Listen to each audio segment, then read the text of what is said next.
pertenece al segmento cabeza y esta tarea ya la van a presentar en la segunda parte del curso, días antes del examen final. Pregunta 1 dice, dibuje el hueso esfenoides indicando sus partes. 2, dibuje la parte del cráneo señalando sus partes y agujeros. 3, dibujar el espacio epidural del cráneo y del conducto raquídeo señalando sus diferencias e importancia. 4, dibuje las fontanelas y señale su importancia.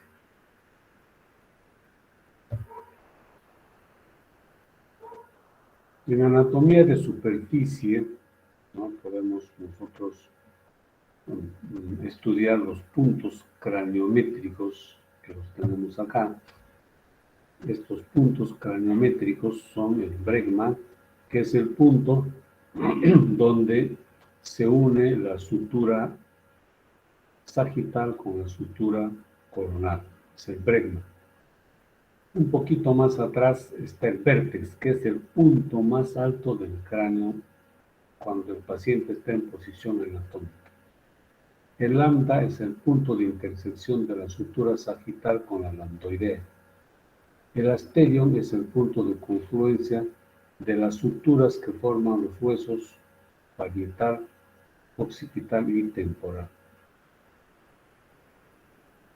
El terion es la sutura entre el ala mayor del esfenoides y el parietal. Es importante porque está en la región de la sien, donde son frecuentes los golpes en la cabeza. Vamos a ver su importancia más adelante. Y porque relacionan 4 huesos: frontal, temporal, parietal y esfenoides. El nasion es un punto de convergencia de las suturas de los huesos nasales y del frontal. Y la glabela es una protuberancia hacia adelante que está situada entre ambos arcos superciliares. Espina nasal anterior, la protuberancia mentoniana, y el ángulo de la mandíbula también marca un punto craniométrico que se llama gonio, con G, gonio. Entonces, estos puntos craniométricos, ¿no?, van a servir en anatomía de superficie. Acá, por ejemplo, tenemos el inion, que está determinada por la protuberancia occipital externa y es palpable. Nos ayudan, pues, como siempre, ¿no?, en ubicar otras estructuras anatómicas con quienes se relacionan. Nos va a servir también en semiología para los procedimientos de exploración. También nos sirve para hacer procedimientos, por ejemplo, un simple lavado de oído, ¿no?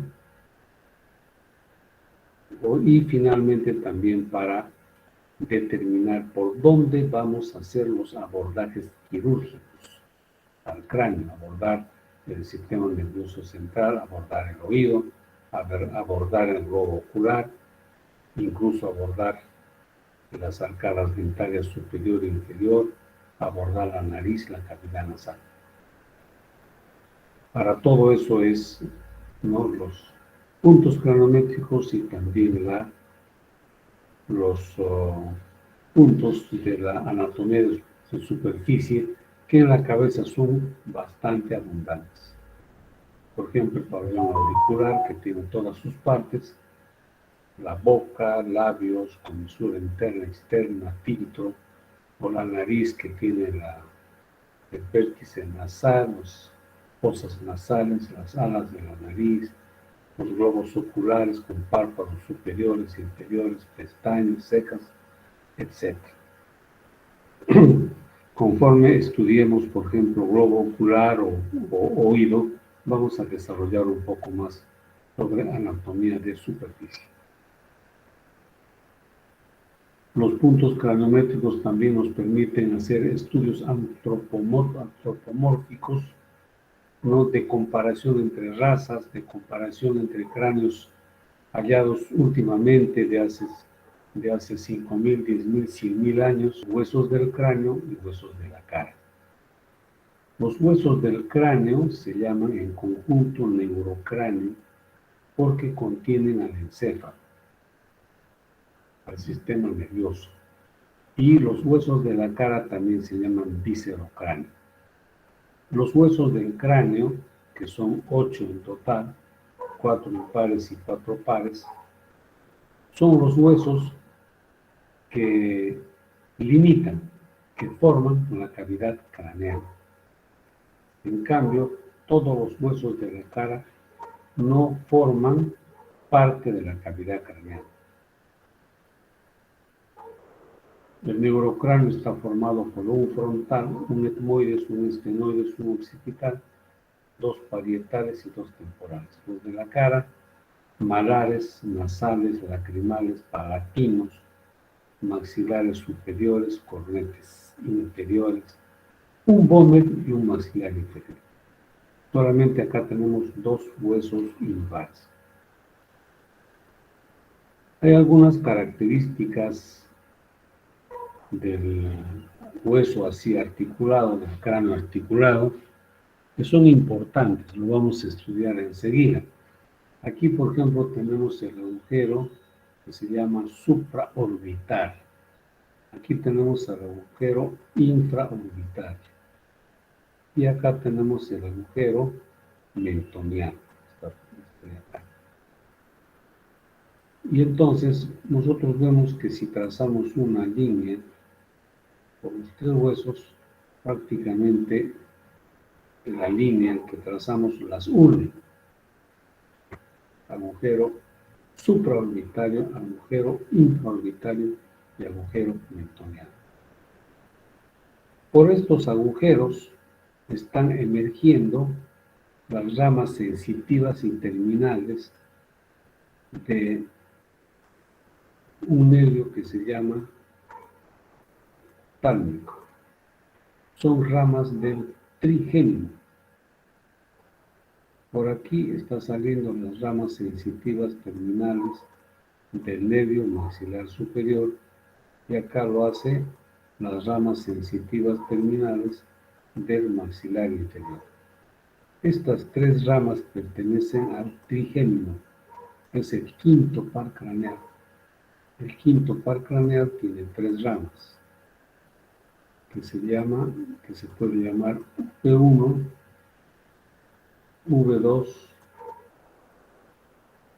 y V3. Entonces, por aquí salen las ramas terminales de V1. Por acá salen las ramas terminales de V2. Y por acá salen las ramas terminales sensitivas de V3. Estas ramas dan inervación sensitiva a la cara. Sensitiva, ¿ya? Sensitiva, no motor, sensitiva. B1 también se llama nervio oftálmico. B2 es el nervio maxilar superior y V3 el maxilar inferior. Entonces, este detalle nos ayuda a memorizar, ¿no? Las ramas terminales que son sensitivas, de paso ya conocemos la inervación sensitiva de la cara y también sabemos que el quinto par trigémino tiene esas 3 ramas. Otras características del cráneo es, por ejemplo, que estamos viendo acá la cavidad nasal, que está dividida en 2 fosas nasales por el tabique nasal. La palabra tabique significa pared delgada. Está dividiendo en 2 fosas nasales. Adentro vemos los cornetes medio e inferior. Otro detalle importante es que 7 huesos forman las órbitas. Las órbitas derecha e izquierda. Cada órbita está formada por 7 huesos. La órbita es esta cavidad que contiene el globo ocular. Estos huesos van a formar aquí tenemos el agujero óptico, el agujero o hendidura orbitaria superior, hendidura orbitaria inferior. El resto ya más o menos vamos conociendo. La parte del pómulo está formada por el hueso malar. El maxilar superior está formado por dos huesos maxilares superiores y el maxilar inferior es hueso único. Aquí tenemos una imagen de los huesos por separado. Observen que la órbita está formado por 7 huesos. 7 huesos. Cuando estudiemos globo ocular y órbita lo vamos a repasar. Pero aquí estamos viendo el agujero óptico, por donde emerge el nervio óptico, el nervio de la visión, la hendidura esfenoidal o agujero orbitario superior y el agujero orbitario inferior.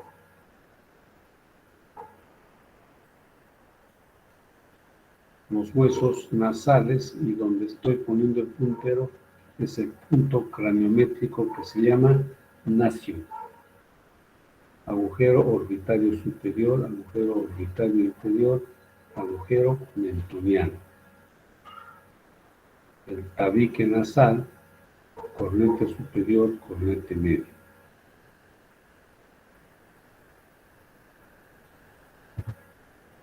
En una vista lateral llama la atención, bueno, la órbita, el hueso nasal, el hueso maxilar superior. Una prolongación del hueso maxilar superior es la apófisis frontal, que llega a articularse con los huesos nasales y el frontal. Y hacia atrás se articula con el índice lacrimal, que tiene una cresta anterior, cresta posterior, y al centro, ¿no?, tiene una pequeña fosita lacrimal, ¿no?, para la bolsa lacrimal. Luego, también acá llama la atención la formación de este arco cigomático, que está formado por una prolongación del temporal y otra del malar, arco cigomático. Entre el arco cigomático y los huesos del cráneo hay un espacio, ¿no? Está ocupado básicamente por el músculo temporal. Esta zona que está por encima del arco cigomático se llama región temporal. Y la región que está por debajo del arco cigomático se llama fosa infratemporal. Fosa temporal y abajo fosa infratemporal. Cada uno de ellos tiene su contenido, que lo vamos a estudiar. Conducto auditivo externo, la apófisis mastoides, el terio, muy importante, el terio que está en la región que llamamos normalmente 100.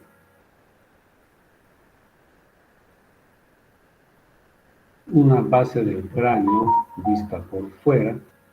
Nuevamente tenemos aquí el arco cigomático, el maxilar superior. Dos partes anteriores del paladar están formados por el maxilar superior, el tercio posterior formado por el palatino. Aquí con el número 1, la fosa incisiva. Aquí con el número 4 está el agujero palatino mayor y también un poquito atrás está el agujero palatino menor.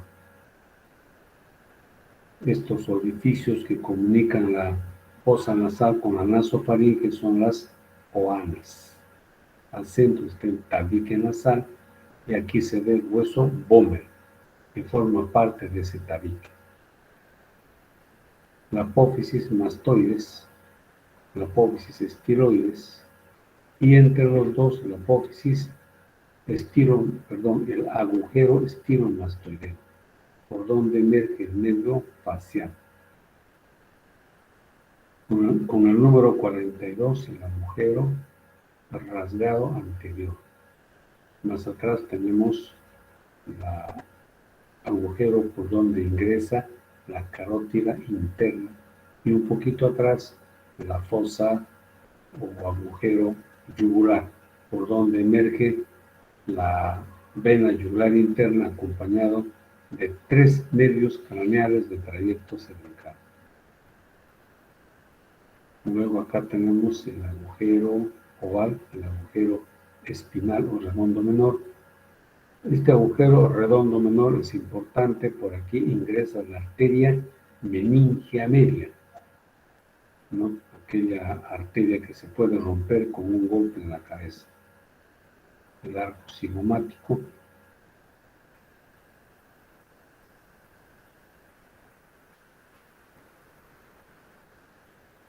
En esta imagen que está pintada a colores es para diferenciar los huesos. Aquí en color anaranjado está el maxilar superior. Como vemos, forma más o menos 2 tercios anteriores del paladar. El hueso palatino solamente 1 tercio posterior.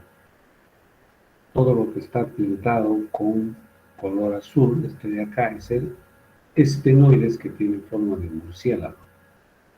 El arco cigomático, ¿no?, formado por el malar y el temporal. Todo lo que está de color rojo es el temporal. Todo lo que está de color hueso es el occipital.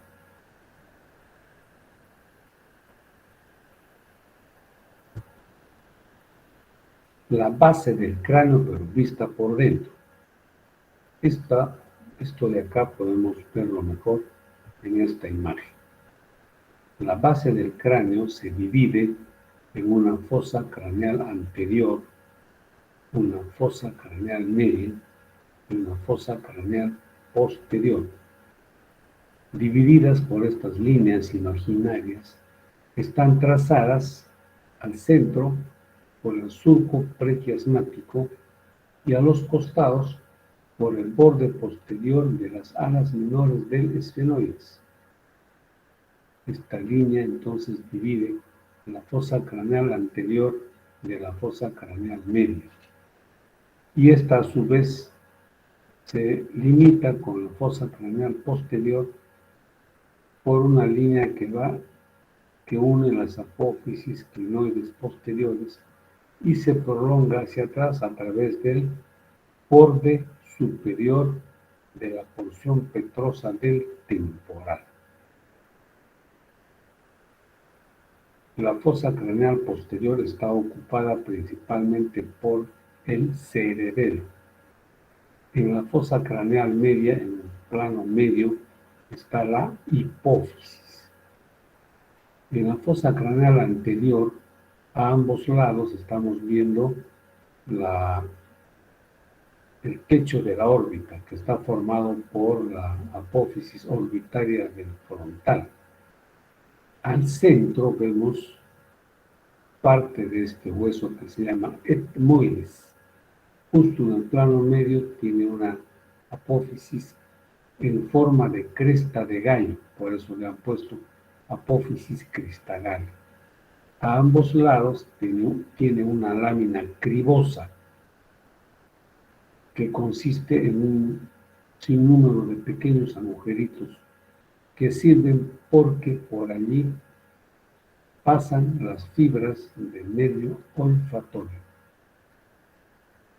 Diferentes agujeros, hendidura esfenoidal, agujero redondo mayor, agujero oval, más atrás está el agujero redondo menor, por donde ingresa la arteria meningia media. Hacia atrás tenemos la protuberancia occipital interna, el surco del seno transverso que se continúa con el surco del seno sigmoide que termina en la fosa yugular, donde comienza la yugular interna. Aquí tenemos el agujero auditivo interno. Más de lo mismo.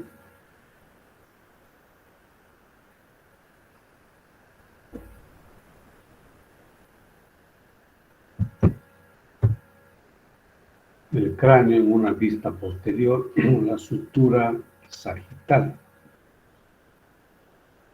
En las suturas existen estas interdigitaciones. A veces las interdigitaciones son tan exageradas que ocasionan la separación de estos huesecitos que se independizan. Entonces uno ya no sabe si este hueso pertenece al parietal o al occipital. A cualquiera de ellos se le llama hueso bormiano, con W, bormiano, hueso bormiano.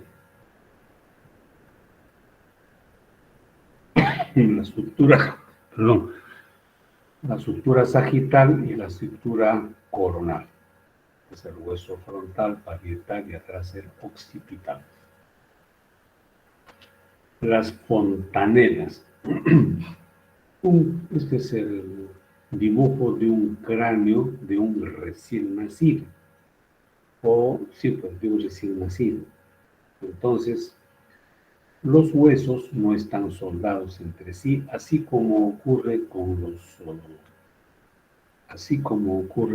huesos de los huesos largos, que para su crecimiento necesitan el cartílago de crecimiento, que está en la metáfisis de los huesos. Este cartílago de crecimiento permite que el hueso crezca en longitud. Pero el cráneo no crece en longitud, ¿no? Sino en volumen, aumenta su tamaño. Para ello necesita que las suturas estén abiertas, que no se consoliden, que no se cierren. Ocurre, sin embargo, un trastorno congénito que se llama craneosinostosis, en el cual esta sutura se cierra prematuramente antes de la edad en que la persona deja de crecer, y entonces esto puede causar que el cráneo no crece de tamaño y por lo tanto el encéfalo se atrofia y puede causar incluso retardo mental, alteraciones muy severas para el encéfalo. Como parte de estas membranitas que separan a los huesos, están estos espacios grandes que se llaman fontanelas. La fontanela anterior está en el sitio del pterio, y la fontanela esfenoidal está en el pterio. Así que los puntos craniométricos también nos sirven para definir dónde se encuentran las fontanelas. Estas fontanelas normalmente se cierran en los primeros años de vida, 2 o 3 años de edad se cierran, pero no se cierran las suturas, porque el cráneo tiene que seguir creciendo. Estas fontanelas y la falta de fusión de los huesos también son muy importantes en el momento del nacimiento. Si el estrecho superior de la pelvis no deja pasar a la cabeza, entonces la cabeza tiene la posibilidad de poder disminuir unos milímetros sus diámetros y su tamaño para permitir el periodo expulsivo del feto. El hueso frontal con sus partes, a veces el agujero supraorbitario no es completo, solamente es una escotadura. Pero siempre el nervio va a salir por ahí, el nervio supraorbitario. Esta es una escotadura, pero tejido conjuntivo va a cerrar y va a formar el agujero supraorbital. Así que prácticamente es irrelevante que sea escotadura o que sea agujero. El hueso frontal tiene una apófisis orbitaria, que es esta de acá. La apófisis orbitaria que está formando el techo de la órbita. Aquí está el borde superior de la órbita. Y nosotros podemos observar aquí toda esta estructura que sirve para donde se inserta el hueso etmoides. y junto con el etmoides van a formar, aquí está marcado como el número 12 y 13, ¿no? Van a formar las celdas etmoidales, que son espacios vacíos dentro del hueso en donde están los senos paranasales. Una vista interna del parietal muestra los surcos de la arteria meningia media. La arteria meningia media ingresa por el agujero redondo menor, llamado también agujero espinal, y a partir de allí se ramifica. Esta ramificación que está en el hueso parietal, esta ramificación no parece las venas de una hoja de árbol o de una planta, y por acá discurren las ramas de la arteria meningia media. Y es aquí donde tenemos que tener presente.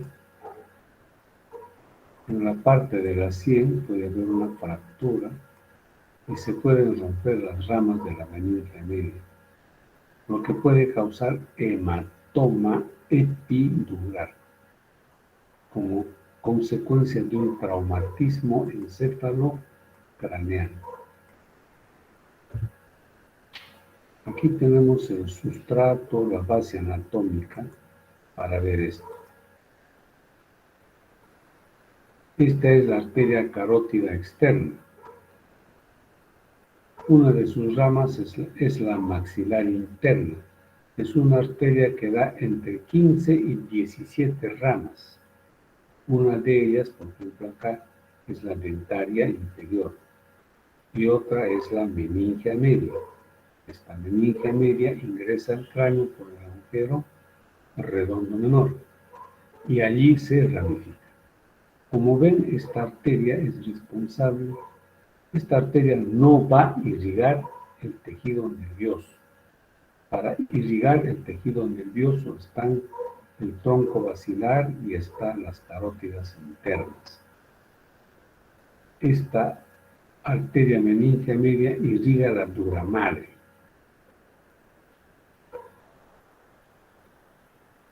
Transcurre sus ramas por los surcos que han sido trazados por la misma arteria. Como ven, posiblemente el 90% de la dura madre en el cráneo es irrigada por ramas de la arteria meningia media. Una pequeña parte son ramas de la arteria occipital y otras de la arteria vertebral. Pero la mayoría, la gran parte, es ramas de la meningia media. Y observen dónde está el terión. Situación del terión. Aquí está el terión. La parte de la sien. La parte donde suelen haber golpes en la cabeza. Esos golpes son peligrosos, potencialmente muy peligrosos, que pueden romper la arteria meningia media y causar hematoma epidural.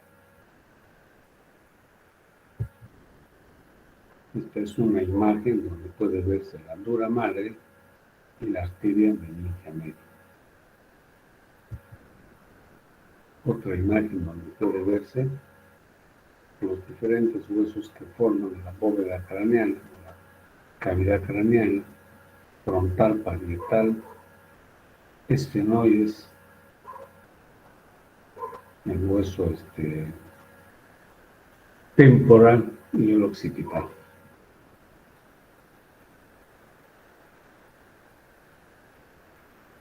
Aquí estamos viendo algunos senos. Se llaman senos paranasales. Son espacios huecos, aquí el seno frontal y otro acá el seno esfenoidal.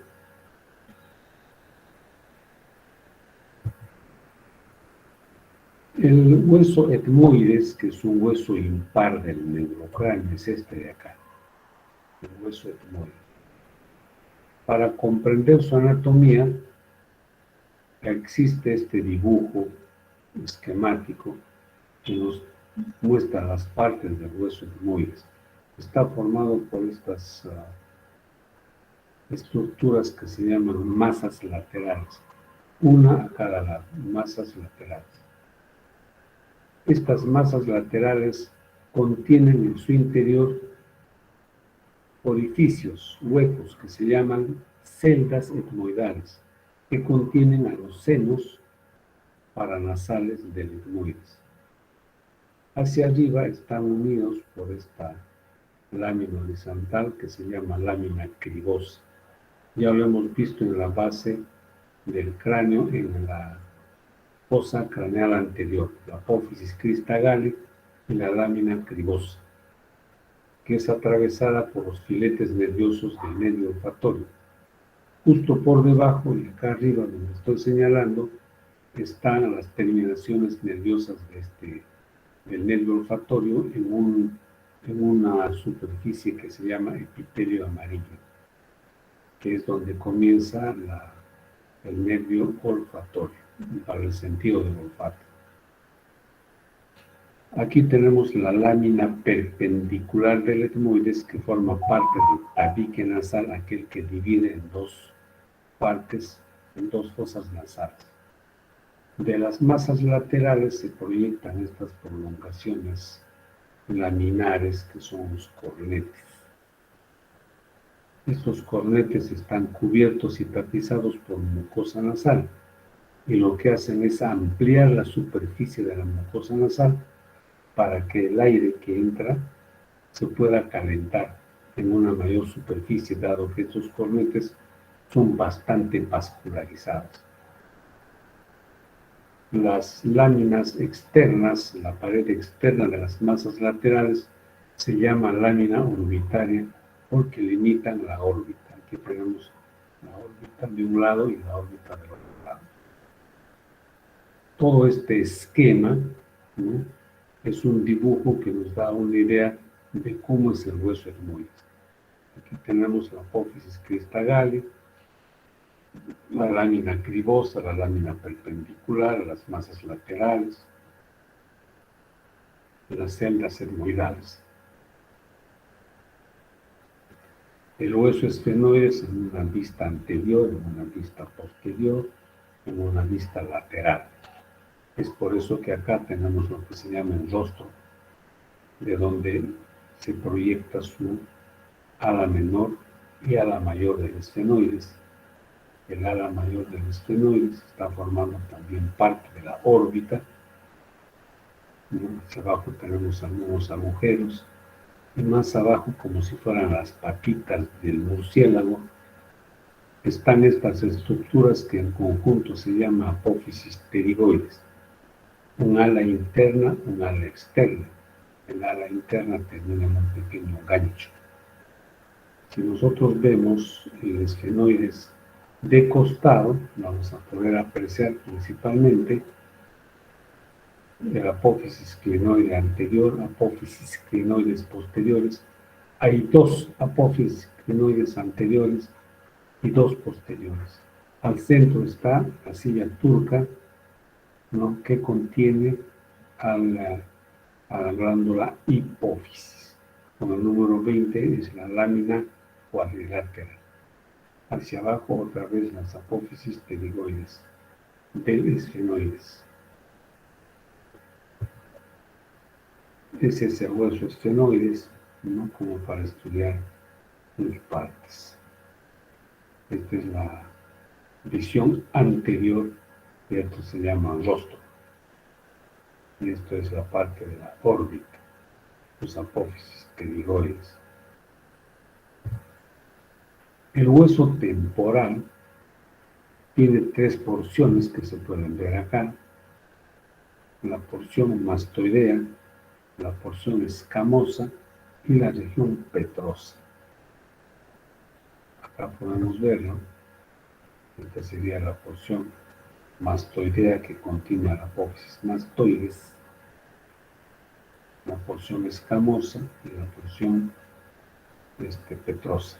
Acá también podemos apreciar esta apófisis cigomática que va a formar el arco cigomático, el agujero auditivo externo, la cavidad glenoidea del temporal para la articulación con el maxilar inferior, apófisis mastoides, apófisis estiloides.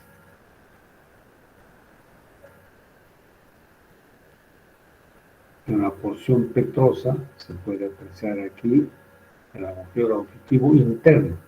Por aquí están ingresando a la región petrosa los pares craneales séptimo y octavo, facial y auditivo. Dentro de la región petrosa existen dos sentidos: el órgano del oído, representado por el caracol, y el órgano del equilibrio, representado por los canales semicirculares. Otra imagen del hueso temporal, también con surcos de la arteria meningia media, el agujero auditivo interno, el hueso occipital, que podríamos compararlo con una raqueta cuyo mango se llama porción basilar o basi. Con el número 12 está el tubérculo faríngeo, que es hasta donde llega la inserción de la faringe mediante el constrictor superior. Esta es la porción basilar o base. La porción condilia contiene a los cóndilos del occipital y al agujero magno. Y la porción escamosa es la superficie más amplia, cuyas partes ya conocemos, ¿no? La protuberancia occipital externa, la línea occipital superior, la línea occipital inferior. Visto por dentro, también tenemos la protuberancia occipital interna en este caso, la cresta occipital, y aquí tenemos los surcos, el surco del seno transverso.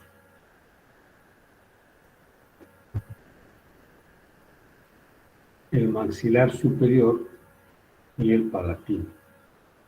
Como dijimos, todo esto es el paladar. 2/3 anteriores está formado por el maxilar superior y el tercio posterior por el palatino. El maxilar superior contiene el seno maxilar, una gran cavidad donde queda el seno maxilar.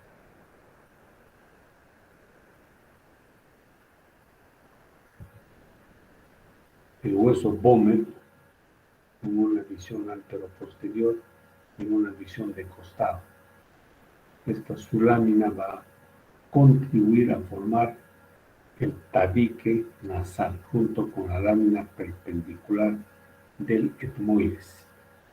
El hueso palatino, que tiene una porción horizontal que forma parte del paladar, una porción vertical que termina en esta apófisis orbitaria, porque el palatino también contribuye a formar la órbita en una superficie pequeña, pero contribuye.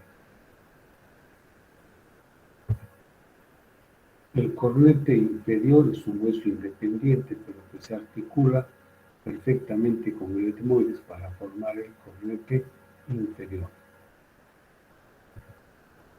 El hueso malar, con su apófisis cigomática para formar el arco cigomático, una apófisis frontal para articulación con el hueso frontal, una superficie para articularse con el maxilar superior, y también forma esta pared externa de la órbita.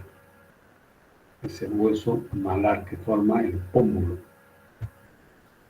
El maxilar inferior, que ya nosotros lo hemos estudiado, lo hemos visto, es un repaso de sus partes: apófisis coronoides, cóndilo del maxilar, entre ellos la escotadura condilia, cuerpo, rama, ángulo de la mandíbula, agujero mentoniano, el agujero dentario inferior con el surco para el nervio o surco miloioideo,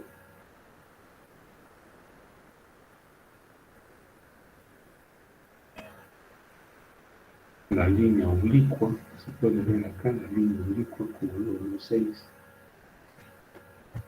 acá también línea oblicua.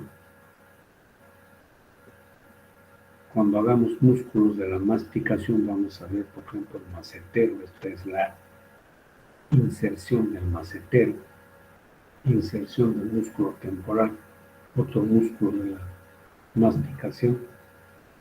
Recuerden la arteria facial, cuyo pulso puede palparse un poco por delante del ángulo de la mandíbula. Estas características también ya la hemos visto para recordar la línea miloioidea, punto de origen del músculo miloioideo, de tal manera que separa a las glándulas sublingual por encima y submaxilar por debajo. La arteria carótida externa, la arteria maxilar interna, una de sus ramas, ingresa junto con una rama nerviosa con el mismo nombre en el agujero dentario inferior. Otra ramita, arteria meningea media, otra rama de la arteria maxilar interna, y ya sabemos que va dentro del cráneo. Huesos que forman la órbita. Son 7 huesos. Esta es la hendidura esfenoidal entre el ala menor y el ala mayor del esfenoides. Agujero óptico por donde sale el nervio óptico. El agujero orbitario inferior. Y también hay un pequeño surco infraorbitario, por donde justamente pasa el nervio infraorbitario, acompañado de la arteria infraorbitaria. Se llama así, surco o canal infraorbitario, termina en el agujero infraorbitario. Aquí también, además de estos agujeros, tenemos el agujero etmoidal posterior y el agujero etmoidal anterior, que sirven por donde emergen, ¿no?, nervios y arterias etmoidales anterior y posterior. Se puede ver el hueso nasal, el nacio, el punto de convergencia de estas suturas. Y acá tenemos también este es el hueso unghiolacrimal, que tiene una cresta anterior, una cresta posterior y una fosa lacrimal para el saco lacrimal.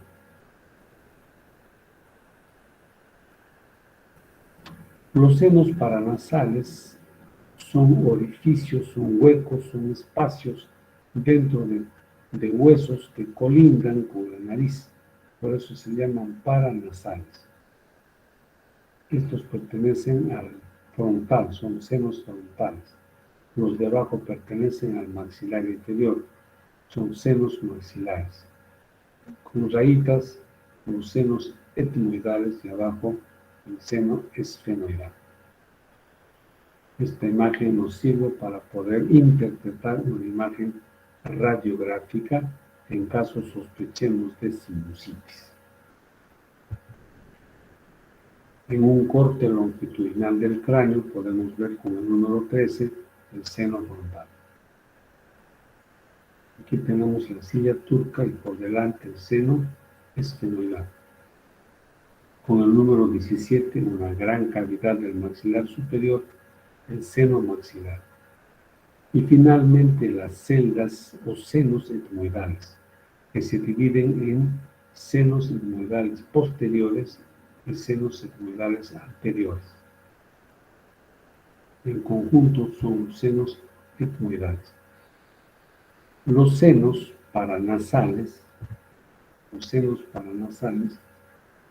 tienen pequeños orificios que se comunican con la cavidad nasal. De tal manera que estos senos paranasales están tapizados por dentro por tejido mucoso que elabora una sustancia mucosa que salen a través de estos orificios y mantienen húmeda la cavidad nasal. Esa es la función de estos senos paranasales. Muy importante, acabamos de ver el espacio epidural en el conducto raquídeo. Este es el espacio epidural en el cráneo, completamente cerrado, un espacio virtual. Esto es el cuero cabelludo y el hueso. También podemos hacer una pequeña introducción de las meninges. Las meninges son tejidos, son partes de tejido conectivo. Incluso la pía madre también es tejido conectivo. Las meninges son tres. La más gruesa y exterior es la dura madre. Le continúa el aracnoides, que como tiene trabéculas, le dan el aspecto de tela de araña. Entre las trabéculas se encuentra el espacio subaracnoideo, por donde circula el líquido cefalorraquídeo. Y la meninge más interna, que cubre íntimamente al tejido nervioso, es la pía madre. Entre el hueso y la dura madre, entonces, no cabe ningún elemento. Entonces tenemos que esto es un espacio que llamamos virtual. Virtual es sinónimo también de potencial, porque esto se puede también ocupar, puede estar ocupado, pero en situaciones patológicas, como ocurre la hemorragia de la arteria meningia negra, y que va a formar un hematoma epidural. Si no es así, simplemente se queda pegado, está pegado. Yo los invito a que cuando estén frente a la pieza anatómica de un cadáver, intenten separar la dura madre del hueso. Van a ver que está íntimamente pegado. En algunas partes del cráneo se desprende más fácilmente, pero igual, este es un espacio virtual. ¿Ya? Entonces hay que comparar con el espacio epidural del conducto raquídeo. Aquí tenemos la dura madre y la pared del conducto raquídeo. Deja un espacio epidural. Este espacio es real. Es tan real que tiene contenido, ¿no? Plexo venoso y grasa líquida.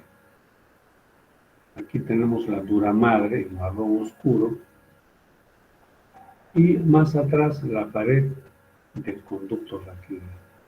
Y entre ellos un espacio epidural real. Justamente la existencia de este espacio epidural es que permite que uno pueda poner anestesia epidural. Esa es la importancia. En cambio, el espacio epidural en el cráneo, ya hemos visto que es un espacio virtual. Pero nos ayuda porque esto nos va a permitir explicar cómo se produce el hematoma epidural. Vamos a ver algunas aplicaciones clínicas, como en este caso tenemos una fractura de cráneo. Esta es la tomografía axial de reconstrucción, donde esta imagen se puede reproducirse como un hundimiento del cráneo. Esta es una tomografía axial computarizada con la imagen de un hematoma subdural. Y esta es la imagen de un hematoma epidural. Ahora vamos a ver la diferencia entre hematoma epidural y subdural. Este es un hematoma epidural y este es un hematoma subdural. La principal diferencia es que aquí hay un sangrado que está en el espacio subaracnoideo, no, en el espacio epidural, y acá en el espacio subdural. Fíjense en color celeste la dura madre. Aquí la dura madre se ha separado del hueso. Aquí la dura madre no se ha separado del hueso. El hematoma epidural es causado por fractura. Al romperse el hueso, se rompe la arteria meningia media y ocurre una hemorragia. Esta es sangre arterial, por eso está pintada de rojo. En cambio, acá puede haber un traumatismo encefalocraneano sin fractura que causa ruptura de las venas, más frecuente en los ancianos que tienen las venas más frágiles. Entonces, va a ocurrir un sangrado lento, pero de sangre venosa. Por eso está teñido, pintado de color azul, ¿no? Entonces hay diferencias, ¿no?, de un hematoma epidural y un hematoma subdural. Incluso desde el punto de vista radiológico, vean que el hematoma subdural no tiene un límite bien definido, es un poco más extenso y diseminado. En cambio, el hematoma epidural, fíjense, tiene un borde bien definido justamente por la dura madre que ha sido empujada por el hematoma. Y vean que este hematoma está está ocupando un gran espacio que va a producir aumento de la presión intracraneana, deformando incluso los ventrículos cerebrales. Esta es una paciente de 10 años de edad que sufre accidente, ¿no?, un traumatismo encefalocraneano y llega con vómitos, ¿no? Y bueno, en la radiografía, en la tomografía se puede ver el hematoma epidural. En otra radiografía también el hematoma epidural. El paciente está en sala de operaciones, listo para la cirugía, y se hace la asepsia y la antisepsia. Previamente se ha rasurado el cráneo, acá tenemos el campo operatorio, y se va a hacer el abordaje quirúrgico. Se hace un colgajo grande del cráneo, del cuero cabelludo. Los neurocirujanos a esto le llaman flap. Es un colgajo. Vean el abordaje quirúrgico. El cuero cabelludo es muy sangrante, por eso se tiene que utilizar electrocauterio para que no sangre mucho. Entonces van a ver cómo se completa toda la herida operatoria, ya está completa. Ahora, con ayuda de este aparato, este instrumento que se llama desperiostizador, se levanta el colgajo. Como ven ustedes, una vez levantado el colgajo, se ve el hueso del cráneo, directamente el hueso pelado.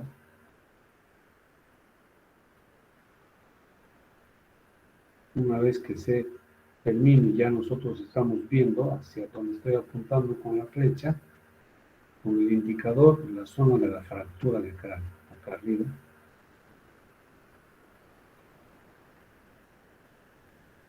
Esta parte de acá tiene un tratamiento especial, posiblemente haya hundimiento y fragmentos. Bueno, esto es la zona que va a ser cortada. Están limpiando la zona para ver los fragmentos si son retirados. Aquí está la fractura. Y ustedes pueden ver ya aquí de color blanco la zona que va a ser cortada. Se va a sacar aquí la parte de la bóveda craneana como si fuera una pequeña tapa. Aquí el cirujano con una pinza gubia está removiendo algunos fragmentos de la fractura. Luego, con ayuda de una sierra eléctrica, ustedes van a ver cómo se corta y se saca toda la tapa.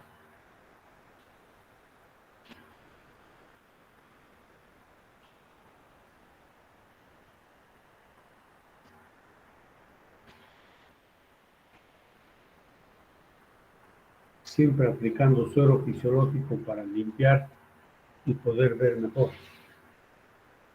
El otro es un aspirador y también con gasas se van se va haciendo la limpieza del campo operatorio.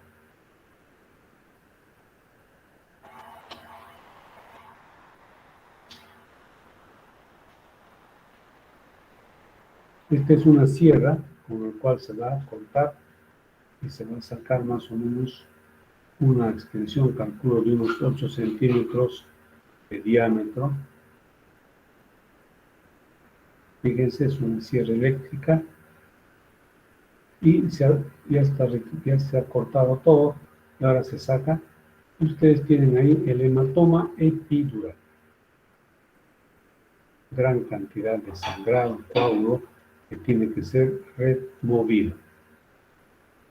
Con mucho cuidado se limpia todo el coágulo. Ustedes ya están viendo que lo que queda allí es la dura madre. El hematoma ha separado la dura madre de hueso, es decir, ha convertido un espacio potencial, un espacio virtual en un espacio real. Ya se limpió todo y queda solamente la dura madre, listo para poner el segmento, el fragmento óseo que ha sido cortado, se pone en su sitio y se empieza a suturar.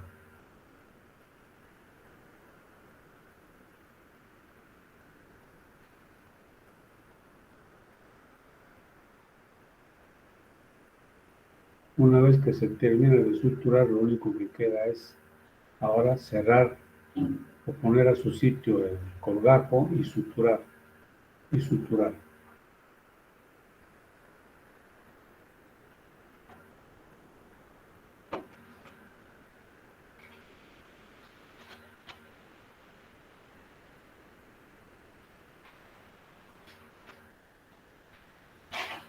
Y ustedes ven ahí que se sutura y la operación concluye con la sutura.